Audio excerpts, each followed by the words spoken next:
All right, so here we are. I've not heard of your company, I have to be honest. Apiverte? Was it? All right, say it. Apiverte.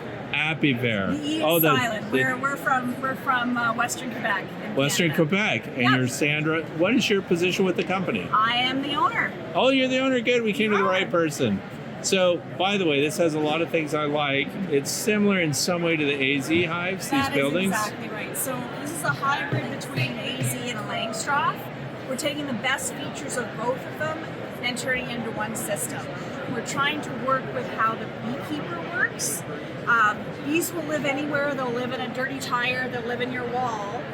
But if we don't take care of them when we're managing them, then we're doing them a disservice. So we've designed this with the beekeeper in mind.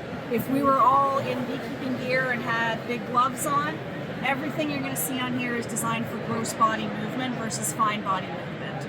And that's the difference between the AZ and this. There's a lot of little fussy knobs and bobs on an AZ, and you work it quite differently than the Langstroth. But there's benefits to the Langstroth and there's benefits to the AZ. So when we're doing our beekeeping, one of the biggest struggles that we hear from beekeepers is, I've got 3 honey supers on, and they all weigh 80 pounds. I don't know if I want to go inspect my bees, because lifting 3 heavy 80-pound boxes, that's a lot. Maybe you've got even more bees than that. And so with us, when we need to access our brood chamber, all we have to do is take off a door and open up a drawer. Here's our brood chamber. So now, did you intentionally rhyme just then? Open a door, open a drawer. That just comes with being able to do the song and dance. All right. So you've got the queen excluder right here. So this is how we set up for the demo. Okay. So we're running. This basically integrates very well with a standard Langstroth box. So we've got a drawer, but this is completely hot swappable. You could take this out in the field. You can see it can come right out. So if I was running a large number of these, I could switch this out from one hive to another if I wanted to. We're going to do our standard inspections from a standing height. This is a comfortable working height for me, but if you were taller or shorter, we could mount it at a different height. If you were working from a seated position, we would mount it right down here so that it would be accessible for people in a wheelchair. So when we're doing our inspection, we're standing, we're looking at our frames, we're making our decisions on how we're going to manage our hive. I could run this as a double brood chamber, but any chamber above this we're going to be working vertically. So we're going to be pulling the frames out this way. So if I was doing and those are rods they're gliding on? Is that round that's stop? Exactly it. So I can open that right up. There's actually 2 rows of teeth at the back that align all the frames. And we have a frame spacing tool for the front. Put that right back in. When we are first starting out our colony in the spring, I'm not sure what part of you're from Pennsylvania, so you do still get a little bit of winter in Pennsylvania. So when we're first starting out and we're first using this for the very first time, we've got a solid divider on top. So our bees only have access to this chamber. For us up in Canada, it's going to be at least a couple of weeks before we're ready to super, before we're ready to make any decisions about the hive. So we're leaving this solid divider on, coming and doing our inspections. At a certain point in the season, you're going to be ready to super, so we're going to start making some changes. We're going to give them access to more of the hive. So instead of adding boxes, individual supers in the Langstroth box, we're going to take this divider and we're going to start moving it up the hive. So just by moving the divider up, now the bees are going to have access to 2 chambers instead of 1. And I bring out my standard queen excluder. We're running singles, but you could easily run a double if you wanted to. So now the bees have access to both chambers. You're ready to super again, you're in a honey flow. That solid divider moves up, and now the bees have access to all 3 chambers, the honey soup, the brood chamber, and 2 honey supers. And then we put in the pass-through divider, and this just looks for a comb from developing in between them. Okay. So that's kind of like a slatted rack, only it's intermediate to the boxes. Okay. Exactly. So if we wanted to super all the way up to the top, we would just have another one of these pass-through dividers instead of the solid divider. The solid divider also doubles as a feeder frame, so we can put inverted feeder pails in here. This will also fit standard frame feeders, as well as the box feeders that you can put in here as well. Mostly the ones that are made of plastic versus the ones that are made out of wood. Speaking of wood, what is the wood that you've used here? This is Baltic birch. Baltic birch. So we've experimented with a number of different materials. We started out using an American-Canadian product called Pure Bond plywood that has soy adhesives. That looks at a raindrop or any moisture and it delaminates. Right. Okay. So all of these, it's furniture grade. It can sit out in the rain if necessary. We actually integrate this with other Langstroth boxes in the field. As I said, they're hot swappable. So if I need to move one colony from one house to another, I just pull it out and I go and insert it in another house. The house itself is insulated to R14 all the way around. So when we are wintering, we do our feeding, we do our treatments, and then all we have to do is reduce the entrance and, close it up for the winter. It looks like this is fully supported on this base, but it actually isn't. This is actually freestanding. The beauty of this project is the hive and the panel. So this could be mounted inside an existing structure, inside a house, inside an Amish shed if you already had that. Mm-hmm. You can have a quick look here. We do run these inside of full houses in banks of 4 and 5, and you see that it's fully freestanding. Okay. Wow. So have you had people stop by that have this out? How long has this been available to people? So we've only had this available in Canada for about the last year and a half. We're patented in Canada and the US.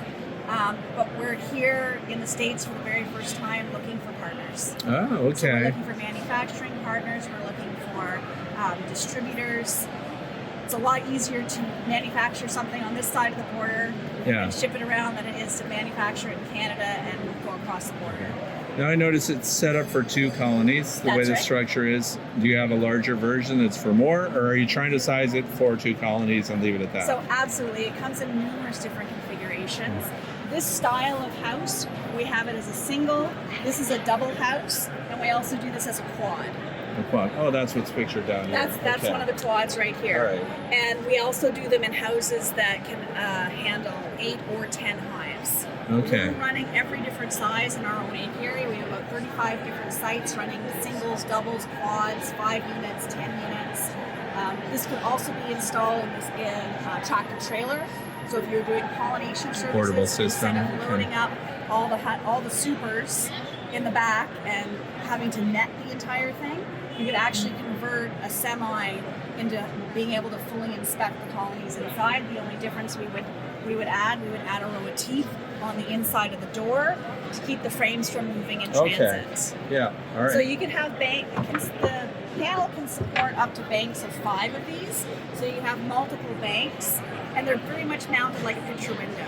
So you frame in a 2x4 picture window, and everything is supported independently through that system.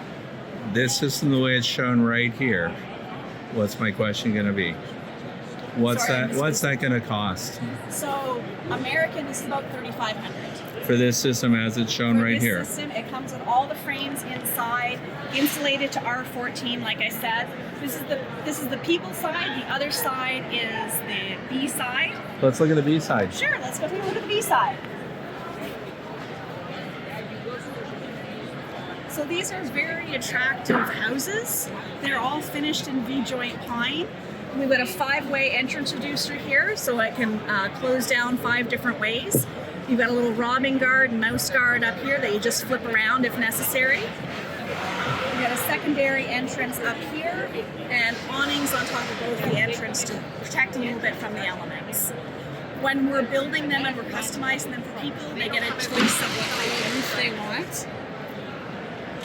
So it can be red, it can be blue, it can be brown, it can be black. A lot of people like the plain galvanized steel look as well. Yeah. All of the ones that we've deployed in our own fleet in the Gatineau Hills all have artist murals on the outside. Okay, that's in keeping with the LT tradition too. Yes. Okay. And that's one of the big reasons why we chose V-joint pine on the outside. It's just paying respect to where the idea came from. Yeah. Wow. Is that it? Is that everything? Oh, I'm sure I could talk for an hour, Okay. Fred. Well, I want to thank you for explaining that Thank you. because it is a concept that's appealing to a lot of people that are particularly living in rough weather areas. And the fact that it's adaptable to a structure that's already existing is Yeah. also going to be a huge bonus. To be completely honest, nobody Yeah. has done the DIY model yet. We're very much like someone to do that. Yeah. This is actually the most popular model, the double. Our target audience are people our age who are starting to get into beekeeping, and they look at beekeeping and they go, that looks awesome, but it also looks like it might hurt.